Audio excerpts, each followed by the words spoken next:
Sahabat renungan harian yang dikasihi Tuhan, selamat memasuki bulan Juli tahun 2023 ini.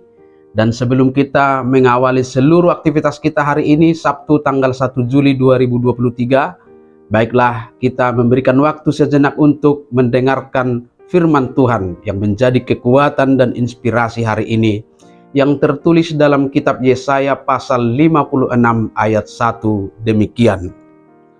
Beginilah firman Tuhan, taatilah hukum dan tegakkanlah keadilan, sebab sebentar lagi akan datang keselamatan yang daripadaku, dan keadilanku akan dinyatakan.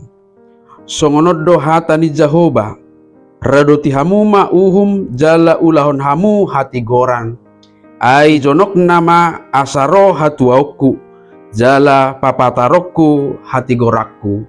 Demikian firman Tuhan. Saudara-saudariku, sahabat renungan harian yang dikasihi Tuhan, relasi atau hubungan kita dengan Allah pastilah dicerminkan oleh relasi atau hubungan kita dengan sesama kita. Jadi idealnya jika kita mengaku bahwa hubungan kita dengan Tuhan baik, sudah pasti itu ditandai dengan hubungan kita dengan sesama kita baik pula. Benang merah relasi dengan Tuhan dan dengan sesama manusia akan terlihat dari bagaimana kita menaati tatanan, menaati aturan atau hukum yang berlaku.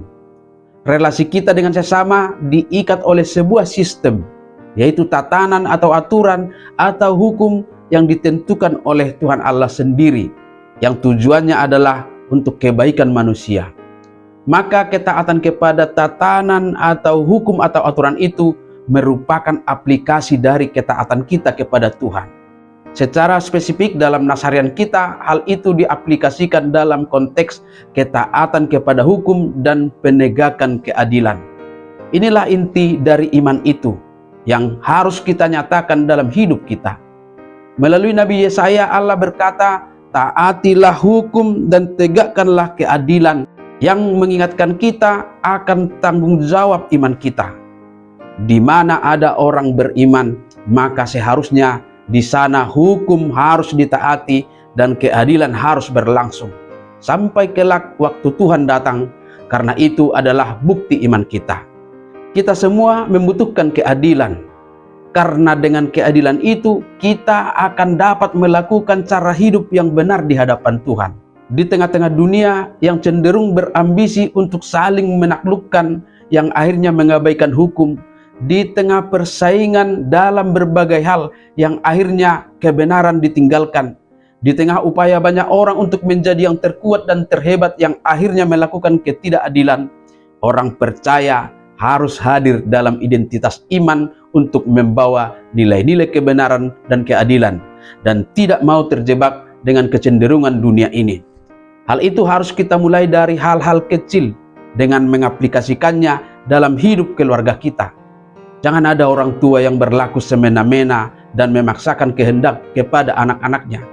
Janganlah ada anak-anak yang mengabaikan kebenaran hanya untuk memenuhi keinginannya sehingga tidak menghargai orang tuanya.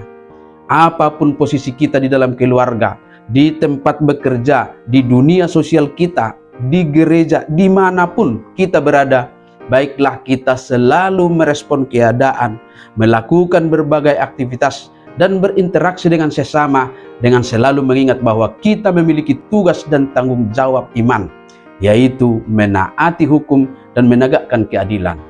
Hanya dengan ketaatan kepada hukum dan keadilan itulah kita akan menikmati hidup yang penuh damai sejahtera dan menjadi